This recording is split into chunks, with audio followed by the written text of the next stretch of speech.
และพร้อมเดียวกันนั้นก็ได้มีกองประชุมรัฐมนตรีต่างประเทศอาเซียนจีนสมัยพิเศษเกี่ยวกับการแพร่ระบาดของพยาธิอักเสบปอดจากเชื้อจุลโรคสายพันธุ์ใหม่หรือโควิด -19 ในมือนี้20 กุมภาพันธ์ 2020 ที่นครหลวงวิจันทร์สาธารณรัฐประชาธิปไตยประชาชนลาววันที่20 กุมภาพันธ์ 2020 ที่นครหลวงเวียงจันทร์สาธารณรัฐประชาธิปไตยประชาชนลาวได้เป็นเจ้าภาพจัดกองประชุมรัฐมนตรีต่างประเทศอาเซียนจีนสมัยพิเศษเกี่ยวกับการแพร่ระบาดของพยาธิอักเสบปอดจากเชื้อจุลโรคสายพันธุ์ใหม่โควิด -19 โดยการเป็นประธานของทานเตโยโดโรล็อกซินจูเนียร์รัฐมนตรีต่างประเทศแห่งสาธารณรัฐฟิลิปปินส์และทานหวางอี้ที่ปรึกษาแห่งรัฐทั้งเป็นรัฐมนตรีต่างประเทศแห่งสาธารณรัฐประชาชนจีนสำหรับคณะผู้แทนสาธารณรัฐประชาธิปไตยประชาชนลาวเข้าร่วมกองประชุมครั้งนี้นำโดยทานเฉลิมชัยกรมสิทธิ์รัฐมนตรีกระทรวงการต่างประเทศแห่งสาธารณรัฐประชาธิปไตยประชาชนลาวมีบรรดารัฐมนตรีต่างประเทศอาเซียนและเลขาธิการใหญ่อาเซียนพร้อมด้วยพนักงานปีศาจการที่เกี่ยวข้องเข้าร่วม150 กว่าท่าน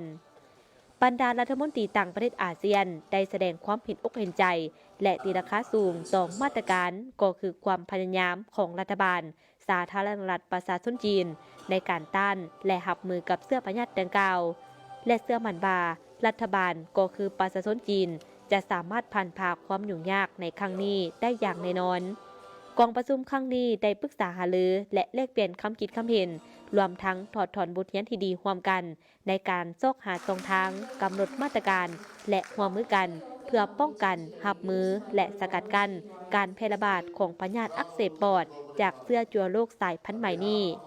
พิเศษกองประชุมได้รับพ้องเอาแถลงการกองประชุมในการต้านและรับมือกับการแพร่ระบาดของพยาธิอักเสบปอดจากเชื้อจุลโรคสายพันธุ์ใหม่โควิด -19 และได้มอบหมายให้คณะการที่เกี่ยวข้องนำไปพันขยายในรายละเอียดต่อไปภายหลังสำเร็จกองประชุมรัฐมนตรีต่างประเทศอาเซียนจีนสมัยพิเศษเกี่ยวกับการแพร่ระบาดของพยาธิอักเสบปอดจากเชื้อจุลโรคสายพันธุ์ใหม่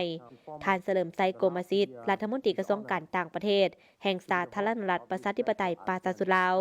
ทานบางอีที่ปรึกษาแห่งรัฐทั้งเป็นรัฐมนตรีต่างประเทศแห่งสาธารณรัฐประชาชนจีนและทานเตโยโดโรล็อกซินจูเนียร์รัฐมนตรีต่างประเทศแห่งสาธารณรัฐฟิลิปปินส์ได้พร้อมกันแถลงข่าวต่อสื่อมวลชน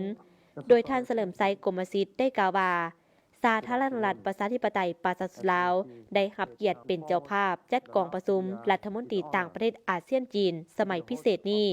ซึ่งบ่เพียงแต่หมายถึงมิตรภาพและการร่วมมือที่มีมาแต่โดนนานแต่ยังแสดงให้เห็นถึงความมุ่งมั่นและความพยายามของอาเซียนและคู่ร่วมเจรจาเส้นจีนในเวลาที่มีความยุ่งยากเพื่อป้องกันและตอบโต้การระบาดของเชื้อพยาธิโควิด -19 บรรดารัฐมนตรีต่างประเทศอาเซียนและท่านที่ปรึกษาแห่งรัฐทั้งเป็นรัฐมนตรีต่างประเทศสาธารณรัฐประชาชนจีนเห็นดีเป็นเอกภาพว่ากองประชุมครั้งนี้ได้ประสบผลสำเร็จอย่างใหญ่หลวงซึ่งพวกเขาได้ทบทวนและร่วมมือกันและสมทบกันอย่างแน่นแฟ้นร่วมกัน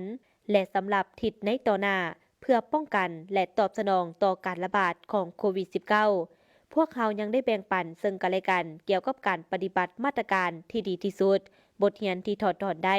และวิธีการที่มีประสิทธิผลในการเฝ้าระวังกวาดค้นและค้นคว้า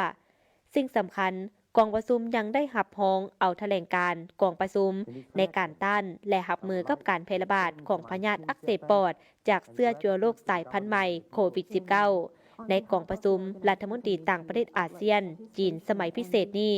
ซึ่งเป็นพื้นฐานให้แก่บรรดาหน่วยงานสายตั้งของพวกเขาในการจะตั้งปฏิบัติในต่อหน้า I would like to extend my sincere thanks and gratitude to the government and the people of China for providing invaluable assistance and support to our students and allow people who are studying and staying in China. น้ำต่างหน้ารัฐบาลและประชาชนสาธารณรัฐประชาธิปไตยประชาชนลาวข้าพเจ้าขอแสดงความเห็นใจมายังรัฐบาลและประชาชนจีนสำหรับการสูญเสียชีวิตที่เกิดจากการระบาดของพยาธิโควิด -19 และข้าพเจ้าเชื่อมั่นว่า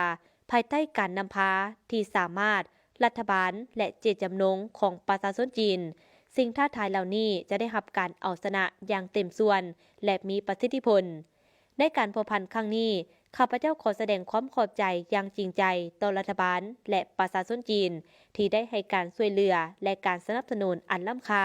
แก่นักศึกษาและประชาชนลาวของพวกเขาที่กำลังศึกษาและพักเซาอยู่ประเทศจีนโดยเฉพาะอยู่เมืองอู่ฮั่นแขวงหูเบยแสดงความขอบใจอย่างจริงใจต่อบรรดารัฐมนตรีต่างประเทศอาเซียนและที่ปรึกษาแห่งรัฐรัฐมนตรีว่าการกระทรวงการต่างประเทศจีนที่ได้ประกอบส่วนอย่างตั้งหน้าและมีลักษณะสร้างสรรค์ในกองประชุมสมัยพิเศษนี้พร้อมทั้งยืนยันว่าสาธารณรัฐประชาธิปไตยประชาชนลาวจะพร้อมกันสนับสนุนและร่วมมือกับบรรดาประเทศสมาชิกอาเซียนและจีนก็คือองค์การอนามัยโลกเพื่อป้องกันและตอบโต้ต่อการระบาดของโควิด -19